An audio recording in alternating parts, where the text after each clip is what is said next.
Hello everyone. इस video पर बात करने वाला हूँ छत्तीसगढ़ बोर्ड मिशन उत्कर्ष प्री बोर्ड परीक्षा 2025-26 कक्षा 12वीं विषय अर्थशास्त्र इकोनॉमिक्स का पेपर इस वीडियो पर बताने वाला हूँ। तो स्टूडेंट वीडियो को लाइक शेयर और यूट्यूब चैनल को सब्सक्राइब कर ले। इसका पीडीएफ व्हाट्सएप ग्रुप पर मिलेगा। व्हाट्सएप ग्रुप का लिंक कम्युनिटी पोस्ट पर दिया गया, वहां पर जाकर इस पीडीएफ को डाउनलोड करें।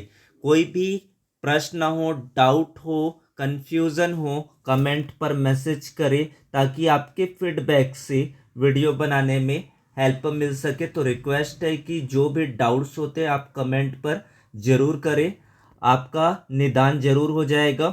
तो प्रश्न क्रमांक पहला यहाँ पर देखते हैं। सही विकल्प चुनकर लिखे, चूज द करेक्ट ऑप्शन। यहाँ पर दिया गया पहला, अर्थशास्त्र में उपयोगिता का आशय है किसी वस्तु की आवश्यकता पूरा करने की शक्ति। दूसरा आनंद। तीसरा दिया है खुशी, उपादेयता। इसका आंसर क्या होगा? किसी वस्तु की आवश्यकता पूरी करने की शक्ति को ही क्या कहते हैं? उपयोगिता कहते हैं। उपयोगिता का डेफिनेशन भी आपके एग्जाम पर आ सकता है। तो उपयोगिता का अर्थ किसी वस्तु में निहित उस गुण से है जो मानवीय आवश्यकताओं को संतुष्ट करता है। प्रश्न क्रमांक नंबर 2 है, पेट्रोल की कीमत बढ़ जाने पर कार की मांग वक्र खिसक जाती है, दाईं ओर, ऊपर की ओर, बाईं ओर, नीचे की ओर। तो इसका आंसर क्या आएगा? To the left. पेट्रोल और कार ये क्या है आपको ये समझना पड़ेगा। पेट्रोल और जो कार है वो एक दूसरे के पूरक है। पेट्रोल महंगा होने पर कार की मांग कम हो जाएगी। ये चीज़ें आपको समझना है। फिर है आपका नेक्स्ट क्वेश्चन, क्वेश्चन नंबर 3 है। एक फर्म का उत्पादन फलन है।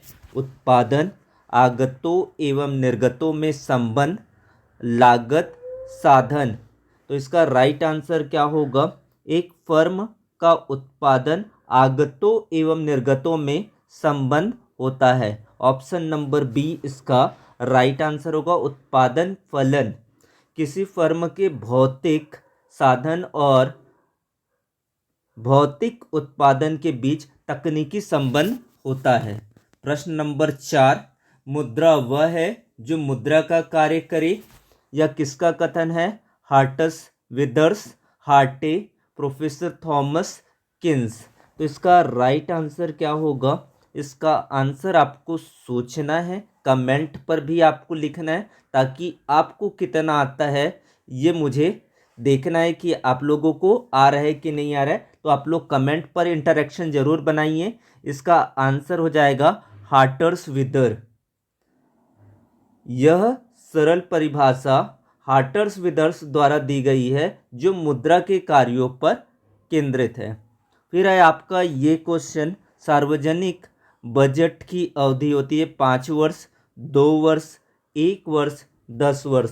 तो आप लोग कमेंट करते जाएंगे तभी आप लोगों के लिए जो है कंटिन्यू वीडियो आता रहेगा। कॉमर्स ग्रुप के लिए आपको कमेंट जरूर करना है। तो यहाँ पर आएगा इसका सार्वजनिक बजट की अवधि होती है 1 वर्ष। ये चीज़ें आपको समझना है। भारत में सरकारी बजट सामान्यतः एक वित्तीय वर्ष यानी कि 1 अप्रैल से 31 मार्च के लिए प्रस्तुत किया जाता है। क्या ये पता था? ये भी आप कमेंट पर लिखें ताकि हमको पता चलेगा कि आपको पता था कि नहीं। फिर आपका अगला क्वेश्चन यहाँ पर अति लघु उत्तरीय प्रश्न यहाँ पर दिया गया है जिनके भी आंसर्स आपको खुद से करना पड़ेगा। सिर्फ आपको एक तरीका बताएंगे कि आपको समझना किस तरीके से है। नियंत्रित कीमत से आपका क्या तात्पर्य होता है? नियंत्रित कीमत जहाँ पर क्या होता है? सरकार द्वारा किसी वस्तु की अधिकतम कीमत निर्धारित करना, यानी कि संतुलन कीमत को ही संतुलन कीमत। तो आपको ये समझ में आ गया। इसमें लिख सकते हैं आपका जो कीवर्ड आएगा वो संतुलन कीमत को ही नियंत्रित कीमत कहते हैं जिसका नियंत्रण सरकार के पास होता है। प्रति व्यक्ति आय ज्ञात करने का सूत्र बताना है। तो सूत्र क्या होता है आपको ये बताना है। देश की कुल राष्ट्रीय आय को वहाँ की कुल जनसंख्या, राष्ट्रीय आय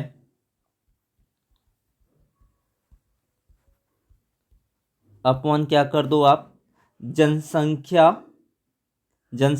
टोटल पॉपुलेशन से क्या कर दो, इसको डिवाइड कर दो, तो निकल जाएगा प्रति व्यक्ति आय।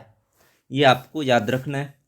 फिर आपका जो नेक्स्ट क्वेश्चन यहाँ पर समर्थन मूल्य, ये कई बार आपने सुना होगा, किसानों के लिए लागू किया जाता है समर्थन मूल्य, सरकार द्वारा किसानों को उसकी उपज के लिए दी जाने वाले न्यूनतम कीमत, किसानों के लिए न्यूनतम मूल्य, किसानों के लिए न्यूनतम मूल्य। तो आपको कमेंट्स से भर देना है आपकी ज़रूरत क्या है। ये नहीं बोलेंगे कि आपको इम्पोर्टेंट क्वेश्चन चाहिए, सर हमें समझना है, ये सब चीज़ें आप लिखिए ताकि आपका ज़रूर हेल्प होगा। इम्पोर्टेंट क्वेश्चन के चक्कर में आपको नहीं पड़ना है। General theory of employment and trust and money नामक पुस्तक के लेखक कौन है, ये कमेंट पर लिखे ताकि मुझे समझ में आएगा कि ये पता है कि नहीं पता है आपको। ये पुस्तक का नाम कि कौन से लिखे गए, किसके द्वारा लिखा गया है, आपको अगर पता होगा तभी मुझे समझ में आ जाएगा कि हाँ तुमने ये पढ़ा है। तो इसका आंसर हो जाएगा जॉन मेनार्ड।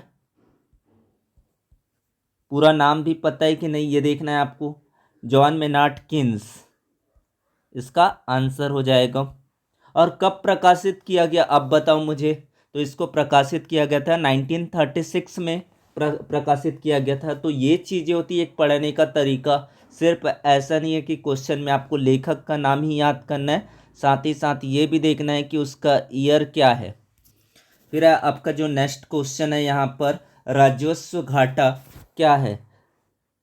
एक होता है आपका बजट घाटा, राजस्व घाटा, तो ये इससे मिलता जुलता शब्दावली है जिसमें आपको ध्यान देना है। जब सरकार का कुल राजस्व, सरकार का जो कुल राजस्व होता, सरकार का राजस्व क्या होगा, व्यय यानी कि खर्चा, उसकी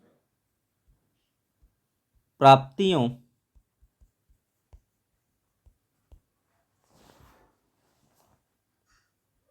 से अधिक हो। तो एक सिंपल सी बात आपको समझ में आ रहा है। एक होता है बजट घाटा होता है, ये सब चीज़ें आपको ध्यान रखना है कीवर्ड के लिए।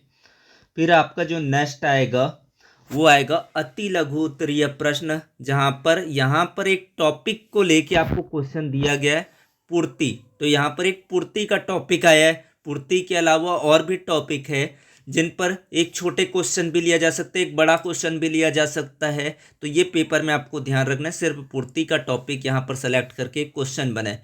पूर्ति वक्र किसे कहते हैं, what is the called supply curve, एक उत्पादक संतुलन की स्थिति में कब होता है। सीधा सीधा ये क्वेश्चन है। सामान्य मूल्य की दो विशेषताएं लिखिए, बाजार मूल्य की विशेषताएं लिखिए, आपका क्वेश्चन आपके पास है। फिर आपका पूर्ति अनुसूची से क्या आशय है, भुगतान शेष का रिकॉर्ड, क्या रिकॉर्ड रखता है, इसके बारे में आपको आंसर करना है। भुगतान शेष है, और भी इससे आपको मिलता जुलता कीवर्ड और होगा, उनको भी देख लें। फिर आपका लघु उत्तरी प्रश्न आएंगे, यहाँ पर आपके 3 अंक वाले प्रश्न होंगे। बजट रेखा की प्रवणता नीचे की ओर क्यों होती है, समझाइए, एक रीजनिंग क्वेश्चन है। तो इसी में से आपको 3-4 रीजनिंग क्वेश्चन और देखना है। इस क्वेश्चन के लिए सही बैठता है रीजनिंग, आपका आएगा 7वें नंबर के प्रश्न पर।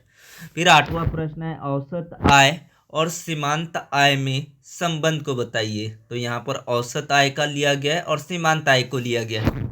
फिर है आपका जो 9वां क्वेश्चन है, सकल घरेलू उत्पाद जीडीपी और सकल राष्ट्रीय उत्पाद जीएनपी की गणना करना है, जहाँ पर आपको ये मदे दिया गया है। उपभोक्ता वस्तुओं एवं सेवाओं का उत्पादन 9,300 करोड़, पूंजीगत वस्तुओं एवं सेवाओं का उत्पादन 6,100 करोड़, गिसावट व्यय 900 करोड़, आयात दिया है आपको 1,800 करोड़ और निर्यात दिया गया 2,000 करोड़। तो इस आंकड़े के आधार पर इनकी गणना करना है और ये आपको सीखना पड़ेगा। 3 अंक आपको 3 अंक के लिए महत्वपूर्ण प्रश्न है।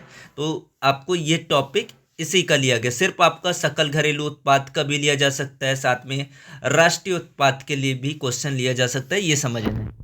फिर आपका अत्यधिक मांग का कीमत पर क्या प्रभाव पड़ता है, तो यहाँ पर मांग के लिए टॉपिक बना है, तो मांग से ये क्वेश्चन को ले लिया गया है। फिर आपका 4 अंक वाले प्रश्न आएंगे, तो मांग के नियम के 4 अपवादों को लिखिए, तो ये भी आपका मांग का टॉपिक है।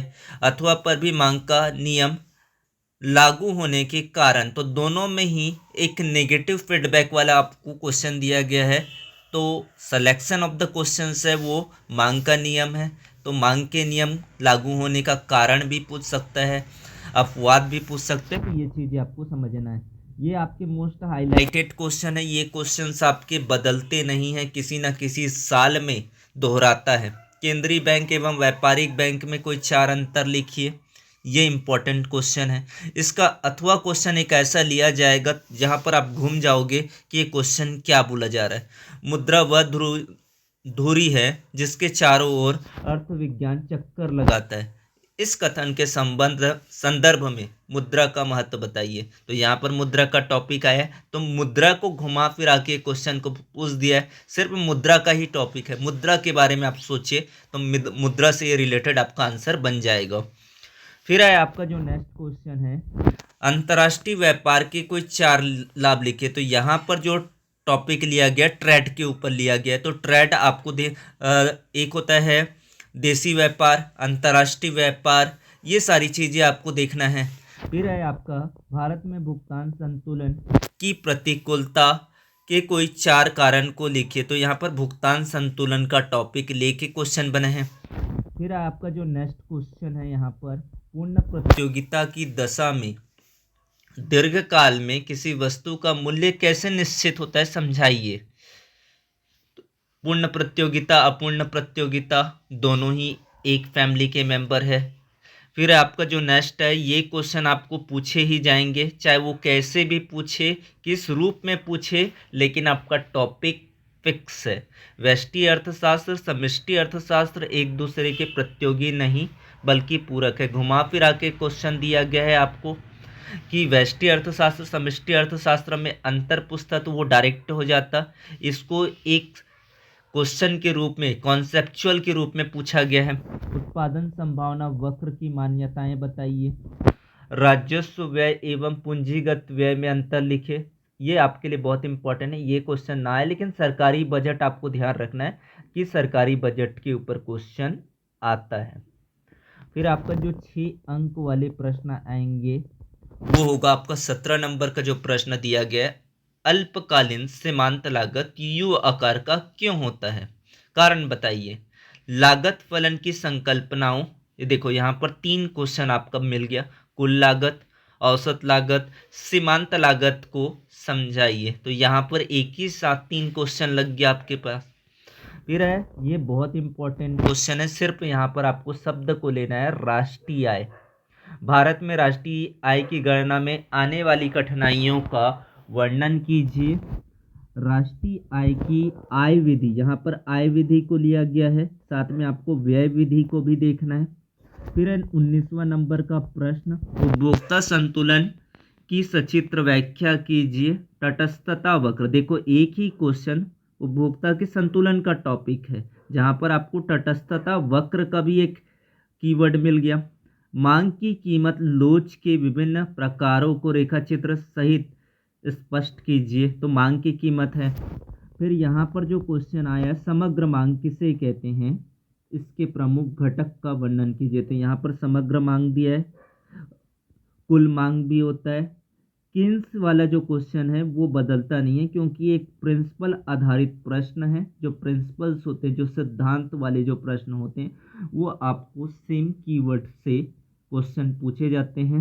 तो ये आप लोगों के लिए एनालाइज रहा, इस पेपर से बहुत कुछ आपके एग्ज़ाम में आएगा। मैंने बता दिया कि आपको कैसे पढ़ना है, क्या करना है, और इसी तरीके से आपका इम्पोर्टेंट क्वेश्चन की सीरीज़, साथ ही साथ उनका एक्सप्लेनेशन आप लोगों के लिए लेकर आएंगे। तो वीडियो को ज़्यादा से ज़्यादा लोगों तक शेयर करना है, वीडियो को लाइक करना है, बेल आइकन घंटी को भी प्रेस कर देना है ताकि नोटिफिकेशन मिल जाएगा। समझना ज़रूरी है, ये इम्पोर्टेंट नहीं है कि 20 क्वेश्चन दिया वो 20 क्वेश्चन हूबहू क्वेश्चन पेपर में कॉपी हो जाए, ये कोई गारंटी नहीं है। ये बोल सकते हैं कि परसेंटेज लेवल पर बोल सकते हैं कि 60 to 70% क्वेश्चन यहीं से आएगा।